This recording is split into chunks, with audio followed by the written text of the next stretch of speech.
वर मांगा, जन्म जन्म शिव पद अनुरागा।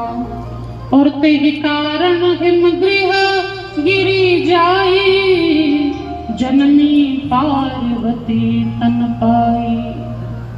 वही सती अगले जन्म में पार्वती बन के हिमालय राज के घर में जन्म लिया। देवर्षि नारद आए। देवर्षि नारद ने जब पार्वती को देखा, हिमालय राज से कहा कि आपकी कन्या समस्त सदलक्षणों से परिपूर्ण है, समस्त सदलक्षण इसमें है। कह मुनीस हिमवंत सुनो, जो विधि लिखा लीलार, देव दनुज नर नाग मुनि को रमेट नहार। सब अच्छा है इसकी किस्मत में, बस एक समस्या है। बोले क्या?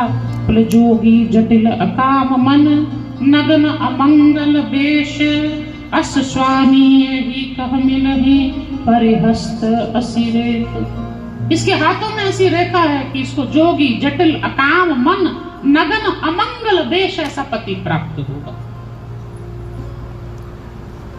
हिमालय ने, मैना ने अनेक प्रकार से कहा, लेकिन नारद जी ने एक ही बात कही, इस संसार में जो विधाता ने लिख दिया उसको कोई मिटा नहीं सकता। लेकिन कोई मिटा नहीं सकता। जब कोई नहीं मिटा पाता है, उस बिगड़े सी बिगड़ी रेखा को भी यदि कोई बना सकता है तो देवादिदेव महादेव बना सकते हैं। भाव ही मेट सकहि त्रिपुरारी। भविष्य मिटाने की यदि किसी में सामर्थ्य है तो शंकर भगवान में है।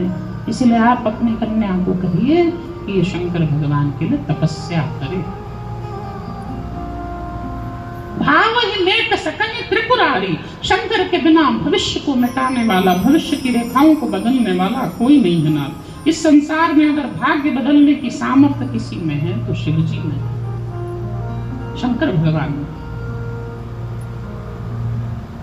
इसलिए भाग्य बदलने की सामर्थ्य रखने वाले देवादिदेव महादेव का यदि भजन किया जाए, शंभु सहज समरथ भगवान, ऐ विवाह सब विधि कल्याणा, जो जप करे कुमारी तुम्हारी, भाव ही मेट सकहि त्रिपुरारी।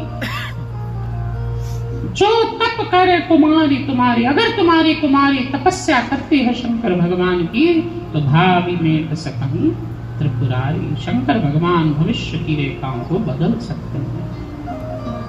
शंकर के अलावा कोई नहीं है।